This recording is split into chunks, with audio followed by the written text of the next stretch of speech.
Patriote 241, bonjour. Je suis Geoffroy Fumbola Libeka Makosso.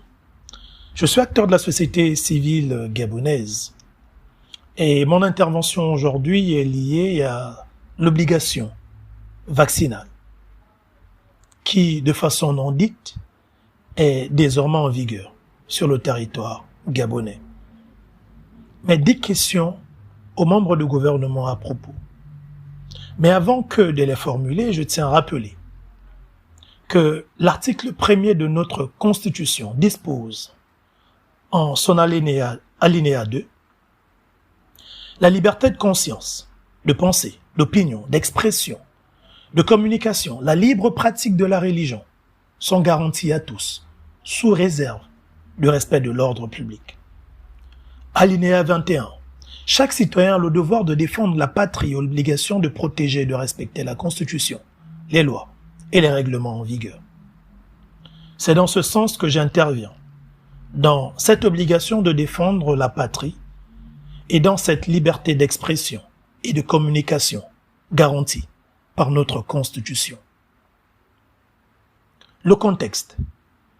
La pandémie de Covid-19 est définie comme une pandémie d'une maladie infectieuse émergente appelée la maladie à coronavirus 2019 ou Covid-19, provoquée par le coronavirus SARS-CoV-2. Elle apparaît le 17 novembre 2019 dans la province de Hubei, en Chine centrale, et plus précisément dans la ville de Wuhan, puis se propage dans le monde entier. Déclaré dans Le Monde en novembre 2019, le Gabon met en place un comité de veille en décembre 2019, démontrant ainsi l'intérêt du gouvernement à regarder de près l'évolution de cette crise dans le monde, et particulièrement au Gabon.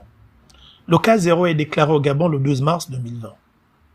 Au Gabon, les premières actions consistaient par exemple à 11 mars 2020, réunion avec les partis politiques pour réfléchir sur la gestion de la crise.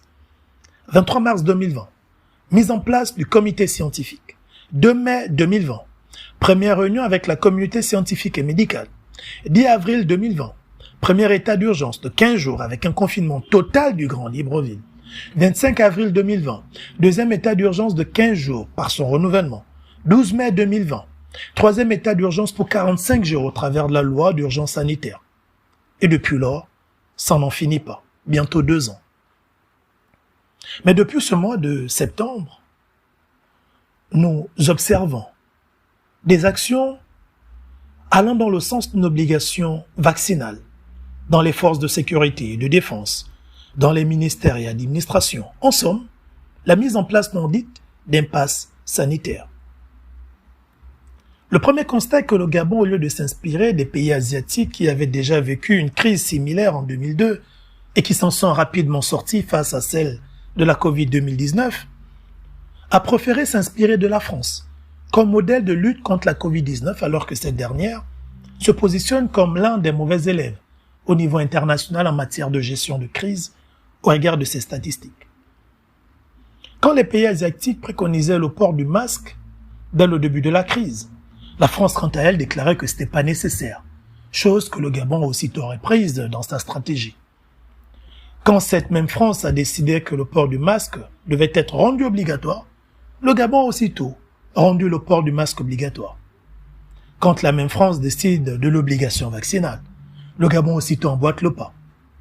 Une danse à la française OMS qui n'est pas prête de s'arrêter. Mais quels en sont les véritables enjeux? Mais 10 questions au gouvernement. Question 1. Le chef de l'État et le gouvernement, à travers son ministre de la Santé, ont déclaré que la vaccination était volontaire et non obligatoire. Lorsque les commandants en chef des forces de sécurité et de défense exigent que l'accès des agents à leur lieu de travail soit conditionné par la présentation d'une carte de vaccination ou le vaccin, sommes-nous encore dans le caractère volontaire ou sommes-nous dans le caractère obligatoire de la vaccination? Pourquoi le gouvernement refuse-t-il d'engager sa responsabilité dans le consentement éclairé qu'il fait signer aux personnes qui se font vacciner? Question 2. Question 3. Pourquoi le gouvernement gabonais et les firmes pharmaceutiques disent-ils se désengager de toute répercussion liée à des effets secondaires causés par le vaccin. Question 4. Un acteur de la société civile gabonaise engagé dans la promotion de la vaccination Covid-19 vient de décéder de la Covid-19, quoique ayant été vacciné. Le gouvernement engagera-t-il sa responsabilité pour mener des études indépendantes afin de savoir si cela est dû aux effets secondaires du vaccin? Au cas où cela est prouvé, le gouvernement dédommagera-t-il la famille et poursuivra-t-il la firme pharmaceutique auteur de ce vaccin? Question 5. Au 10 juin 2020, on enregistrait un montant de 503,047 milliards de contributions à la lutte contre la Covid-19 d'une part, et au 10 février 2021, des recettes tests Covid oscillant entre 1,4 et 5,8 milliards, pour s'établir à une moyenne mensuelle de plus d'1 milliard de recettes Covid-19. Pourquoi à ce jour il n'y a aucun bilan financier détaillé sur l'usage de ces fonds? S'agissant des 503,047 milliards, le 13 avril 2020, le fonds initial Covid-19 déposé à la CDC était crédité de 25 milliards. Le 13 avril 2020, mesures fiscales et économiques contre la Covid-19 de 225 milliards. Donc 250 milliards de contributions publiques annoncées par le chef de l'État lors de la mise en place de l'urgence sanitaire. Au titre des emprunts, le 11 avril 2020, près du FMI, 88 milliards.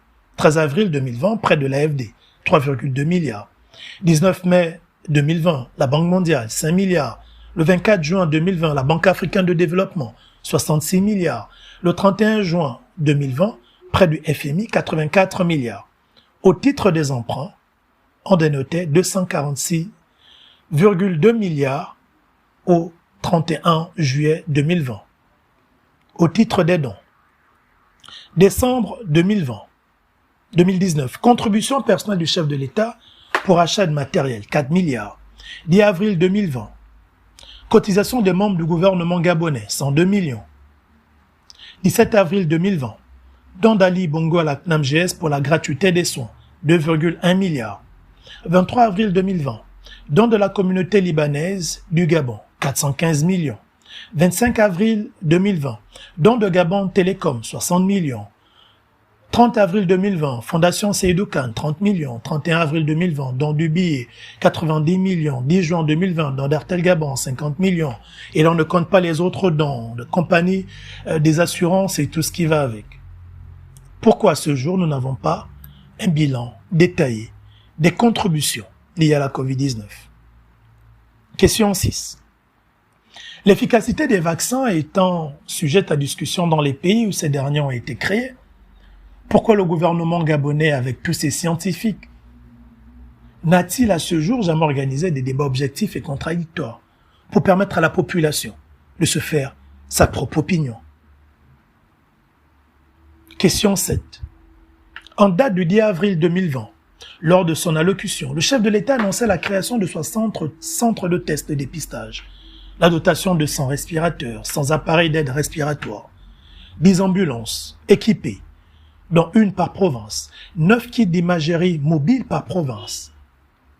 Quand, le 24 mai 2020, l'AFD, à travers le projet PASS-2, annonçait la dotation de 5 respirateurs, 48 moniteurs, 4 appareils d'épuration extra-rénale, etc.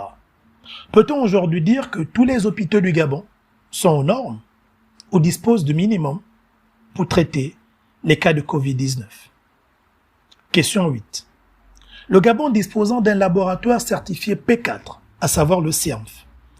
Qu'est-ce qui peut expliquer que le gouvernement gabonais maintienne la population depuis bientôt plus d'1 an dans cette situation? Contrairement à plusieurs pays du continent au sein desquels les populations vaquent à leurs occupations, tiennent des concerts, des réunions, dans le respect des mesures barrières. Est-ce parce que le Gabon dispose d'un laboratoire certifié P4 qu'il ait fait des examens sur la population gabonaise que le gouvernement prend ces mesures, peut-être pour faire comprendre à l'opinion que la population gabonaise est scientifiquement la plus fragile du continent, au point où on la maintient dans cet état et dans cette situation, l'obligeant aujourd'hui à se faire vacciner. Si c'est le cas, que le gouvernement nous le dise. Si le Gabonais est le citoyen le plus fragile du continent, au point qu'on le maintienne dans cette situation, qu'on le prive de ses libertés et qu'aujourd'hui on l'oblige à se faire vacciner, qu'on nous le dise. Question 9. Quand l'économie tourne à moitié à cause du couvre-feu, avec comme conséquence la fermeture de plusieurs entreprises, accroissement du taux de chômage, la riposte Covid-19 trouve-t-elle son efficacité uniquement sur la vaccination? Ne doit-elle pas être également une riposte économique, culturelle, scientifique, etc. L'alinéa 1 de notre Constitution dispose: chaque citoyen a droit au libre développement de sa personnalité, dans le respect des droits d'autrui et de l'ordre public. Nul ne peut être humilié, maltraité ou torturé, même lorsqu'il est en état d'arrestation ou d'emprisonnement. Le gouvernement a-t-il le droit d'humilier, de maltraiter et torturer un Gabonais en l'obligeant à se faire vacciner? Parce qu'il appartient aux forces de sécurité ou de défense ou à une administration publique? En obligeant les administratifs, les agents de forces de sécurité et de défense, le gouvernement ne viole-t-il pas l'alinéa premier de notre Constitution? Sur ce, chaque Gabonais doit comprendre qu'il doit respecter la Constitution. Et que si l'obligation vaccinale est déclarée au Gabon, le gouvernement doit accepter d'engager sa responsabilité dans le consentement dit éclairé qu'il fait signer aux personnes vaccinées. Cela permettrait de rassurer la population et non de simplement la mettre pression. Merci pour votre attention. Excellente journée. Patriote 241.